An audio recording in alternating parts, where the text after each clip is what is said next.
Bo'g'imlaringiz og'rimasdan, mushaklaringiz baquvvat bo'lishi uchun va yallig'lanishga qarshi zo'r ratsion tuzib qo'ydik. Videoni oxirigacha ko'ring, sizga foydali bo'ladi degan umiddaman. Asosiy qoidalardan bittasi 4-5 mahal oz-ozdan ovqatlanish, qizil va achchiq ovqatlardan cheklanish, kuniga yetarlicha suyuqlik, ya'ni suv iste'mol qilish. 1,5 litr, 2 litrdan iborat. Foydali mahsulotlar. Birinchisi, oqsilga boy ovqatlar. Bo'g'im to'qimalari uchun juda ham muhim.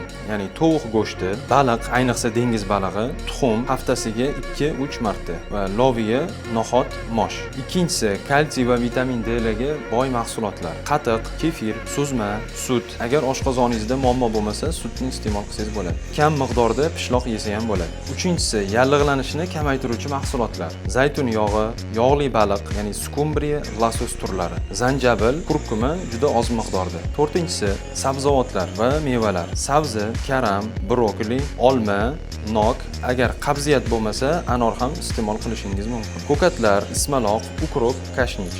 Agar siz sog'lig'ingizda muammolar uchraydigan bo'lsa, pastdagi raqamlarga murojaat qilishingiz mumkin.